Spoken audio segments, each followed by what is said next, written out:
What's happening, guys? Back at you with another video. In this video I'm going to be reviewing the movie Love and Monsters. So I gotta say, overall a pretty good movie, pretty great movie. Actually saw the trailer for this like on accident. I saw a trailer for this. I believe I saw it like, I think it was just like popped up as an ad. You know how you get ads and stuff like that. And the ad popped up for the trailer. Decided to go ahead and watch it. And it kind of piqued my curiosity. I guess it piqued my curiosity after watching the trailer, so I decided to go ahead and check it out when it came out. And I just gotta say, overall, it was a good film. It was great, um, especially with like all this COVID stuff going on, and not no movies coming out in theaters and stuff. This was actually a pretty good watch to like pass that time and everything that's been going on and stuff. So I gotta say they did a good job with this film. I gotta say Dylan O'Brien. First off, like Dylan O'Brien, I like Dylan O'Brien as an actor. He has such great charisma and good acting skills when he's in movies, and he really just brings he really just brings it up a level when he's in a movie. So him being major role in this movie really helped it, and just his overall acting abilities and charisma really helped the film.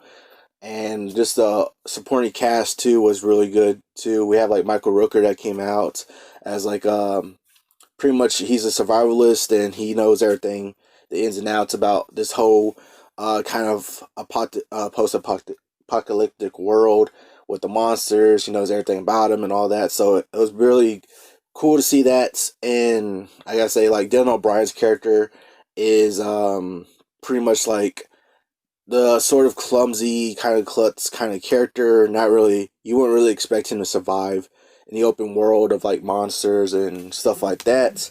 But I gotta say, from his progress in the beginning of the movie to the end was really great character development, and seeing him progress on how to survive in the world, the monsters and all that, and Michael Rooker's help, and then he meets the little girl too that helped him out. They helped him survive. They teach them the ins and outs of this world, and just overall, just the character development of his character was pretty good in the movie.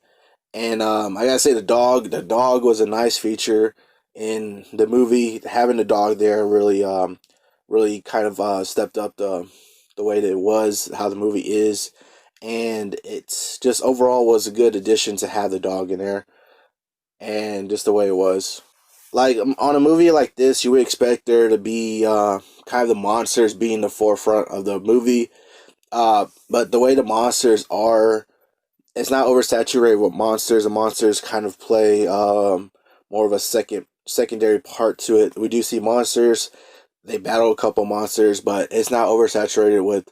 There's just a bunch of monsters. It's monster tag, monster tag, monster tag. It's not really like that in this movie, which makes it better in my opinion. Like you get a monster attack once in a while throughout the movie, and you just see the overall development of Dylan O'Brien's character with each like monster he faces. Like the way he faces each monster throughout the movie, you just see progress, development, and how he develops throughout the film.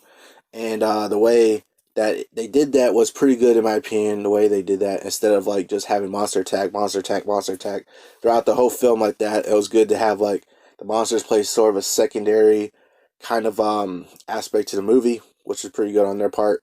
So like how Dylan O'Brien's character was basically he meets he's trying to travel across the world. Not the world, but it's like really like I think it was like few miles. It was like 80 miles or something like that. That he had traveled.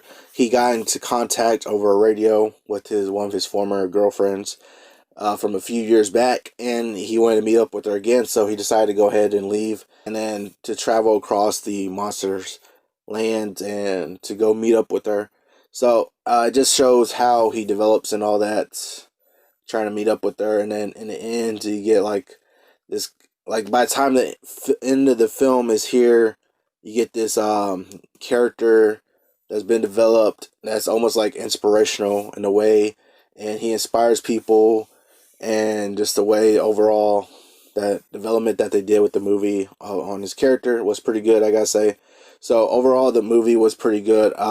Creature designs were pretty good. You could like, when looking at the creature designs, you could like tell what the creature was, because the way the monsters are, they're basically mutated animals of sorts. So like whenever you see like a new monster, you can kind of pretty much tell what it was, like what animal it was. It's just a mutated version of that animal. So you can like tell what the animal was. So they had some pretty good designs on the monsters. The way the world looked, it looked post-apocalyptic, and just everything run down, just everywhere. Everybody was hiding. Everybody would live underground or in bunkers and stuff like that. So just the way it was pretty good setting, and seeing everything put together like that. So overall, I gotta say the film was pretty good. Definitely a good watch, especially with the way things are with movies being delayed and not coming out theaters. This was actually a pretty good watch. If this would have came out theaters, I probably would have checked it out in theaters if it came up in theaters. Like after seeing the trailer for it, it piqued my curiosity a little bit, so I decided to check it out. And honestly, it was worth the watch. Pretty good film overall, and I definitely recommend it. So if y'all check it out, check it out. But other than that, that's going to do for this video. Let me know down in the comments below if you know of this movie, if you've seen it already, and let me know your thoughts on it down in the comments below. But that's going to do it for this video. Hope you all enjoyed it. Remember, if you want to be part of Team Legendary, all you got to do is subscribe and turn notifications on so you know when I post another video. Hope you all have an awesome day. And remember, be legendary.